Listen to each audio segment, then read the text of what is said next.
آتی ہے راستے میں یہ ایک دوسرے کے ساتھ جھگڑ کر بنی اسرائیل قبیلے کا ایک شخص اللہ کی بڑی عبادت کرتا تھا، دن رات رب قدوس کی عبادت میں مشغول رہتا تھا۔ لوگوں نے دیکھا کہ یہ شخص ایک کچی جھونپڑی میں اللہ کی عبادت کرتا ہے، یار یہ کتنا نیک ہے جو دن رات رب قدوس کی عبادت کر رہا ہے۔ اگر ہم چاہیں تو اسے ایک محل تیار کر کے دے دیں۔ محلے والوں نے کہا کہ یہ نیک آدمی ہے، اللہ کی عبادت کرتا ہے، ہم اسے ایک محل تیار کر کے دے دیتے ہیں۔ محلے والوں نے ایک محل تیار کیا اور اس عابد کو لے لیا، عبادت کرنے والے کو لے لیا۔ اب وہ شخص اس محل میں دن رات عبادت میں مصروف رہتا۔ وقت گزرتا گیا، ایک دن ایسا ہوا کہ رات کو آندھی چلی، بارش ہوئی۔ اب اس کی والدہ تھی،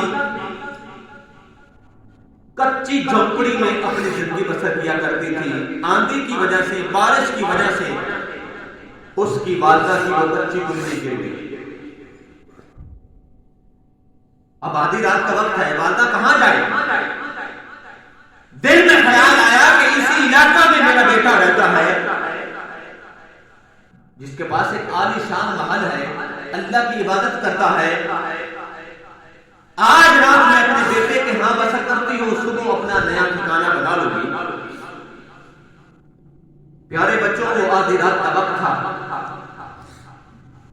ماں چلتے چلاتے اپنے بیٹے کے اس محل کے سامنے آ گئی جس میں وہ عبادت خداوندی میں مصروف تھا۔ اب دروازہ کھٹکایا، دروازے پہ دستک دی۔ اب وہ عابد اللہ کی عبادت میں مصروف تھا۔ والدہ نے دروازہ کھٹکایا، دل میں خیال آیا کہ اب میں رب کی عبادت چھوڑ کر ماں کی آواز میں کیسے لگ گئے کہہ دوں، میں تو رب کی عبادت میں مصروف ہوں، یہ چھوڑ کر کیسے جا کے دروازہ کھولوں، میری ماں آئی ہے۔ وہ عابد تو تھا لیکن ماں کی عظمت سے محروم تھا۔ اسی پر میرے آقا علیہ السلام نے فرمایا کہ میں مصلی امامت میں کھڑا ہوتا تو میری والدہ مجھے آواز دیتی ہے، محمد بیٹے مجھے اللہ کی عزت کی قسم ہے میں مصلی امامت چھوڑ کر اپنی ماں کی آواز میں کرتے ہیں۔ سبحان اللہ۔ اب وہ عابد تو تھا، عبادت خداوندی تو کر رہا تھا لیکن عظمت والدین سے محروم تھا۔ دروازہ کھولا، کافی دیر گزر گئی، آخر کار ماں کی منہ سے بد دعا نکل گئی۔ سوچئے دن رات عبادت خداوندی میں مصروف ہے، ادھر ماں کے لبوں سے بد دعا نکلی۔ اللہ نے فرمایا فرشتوں اس بندے کا مقدر بدل دو، یہ خوش بخت سے بدبخت بنا دو۔ فرشتے عرض کرتے ہیں مالک تیری عبادت میں مصروف رہتا ہے، دن بھی تیری عبادت کرتا ہے، رات کو بھی تیری عبادت کرتا ہے۔ اللہ پاک کے کلام نے فرمایا فرشتوں میں اس کی عبادت کی طرف دیکھوں یا اس کے ماں کے ہلتے ہوئے لبوں کی طرف دیکھوں؟ مقدر بدل دو۔ فرشتوں نے مقدر بدل دیے۔ وقت ایسا آیا کہ اسی علاقے میں ایک عورت کے ہاں جس کی ابھی شادی نہیں ہوئی، بچے کی ولادت ہو گئی۔ اب لوگوں نے پوچھا کہ یہ بچہ کہاں سے آیا، کس کا ہے، تیری تو ابھی شادی نہیں ہوئی۔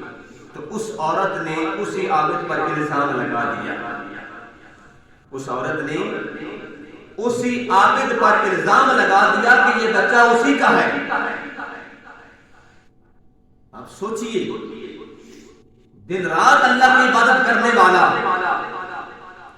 ماں کے ایک بد دعا کی وجہ سے ایسا ذلیل ہوا کہ زمانے بھر کے ذلیل لوگوں نے اسے مارا، زد-و-بوب کیا، علاقے والے طور پر اسے مارنا شروع کر دیا، محل گر گیا، برا حال ہے، مارتے مارتے ایک دن گزر گیا، آخرکار کسی عقل مند انسان نے کہا یار اس سے پوچھ تو لو کیا اس نے غلطی کی بھی ہے یا نہیں، کیا اس نے غلطی کی بھی ہے یا نہیں۔ تو یہ بات چلتے چلاتے اس کی والدہ کے کانوں تک پہنچی کہ اس کے بیٹے کو کوئی مار رہی ہے، یہ فلاں فلاں الزام آ گیا ہے۔ یہ بات جب اس کی والدہ تک پہنچی تو اس کی والدہ کے منہ سے پھر ایک دعا نکل گئی۔ اس نے کہا ہائے میرا بیٹا اس معاملے میں بے قصور ہے، بس اس کو میری بد دعا کھا گئی۔ اب ماں جانتی تھی کہ میرا بیٹا بے قصور ہے، میں نے کہا تھا، میرے منہ سے بد دعا نکلی تھی، بس اس کو میری بد دعا نہ دی۔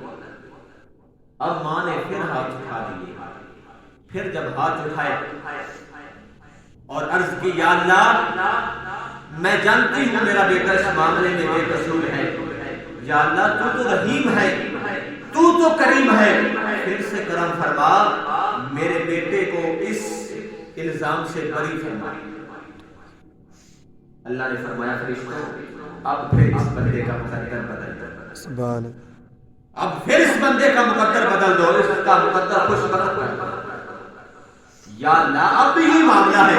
اللہ نے فرمایا پہلے بھی اس کی ماں کی وجہ سے اس کے مقدر کو بدلا تھا، اب بھی اس کی ماں کی وجہ سے اس کے مقدر کو بدل دیا جا رہا ہے۔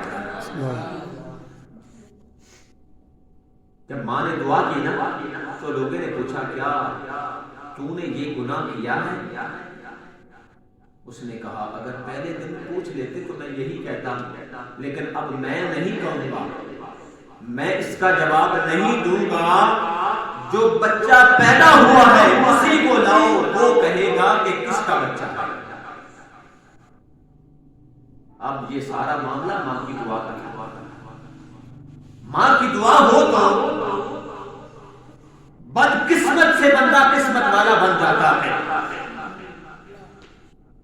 اگر ماں ناراض ہو جائے کسی وجہ سے تو لاکھ سجدے کرو، لاکھ عبادت اور ریاضت کرو، اللہ کی عزت کی قسم ہے اللہ کی بارگاہ میں قابل ناقابل قبول ہے۔ اس بچے کو لایا گیا، اب اس عابد شخص نے اس بچے سے مخاطب ہو کر فرمایا، اس نے کہا بچے تو بتا تو کس کا بیٹا ہے؟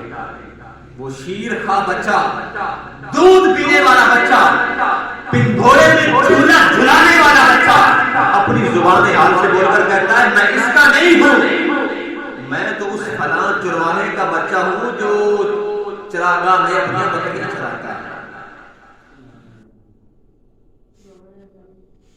بچہ بول پڑا، ماں کی دعا کی وجہ سے وہ عابد اس الزام سے بری ہو گیا، ماں کی دعا کی وجہ سے وہ مشکل میں پڑا تھا اور دعا ہی سے مشکل سے بچ گیا۔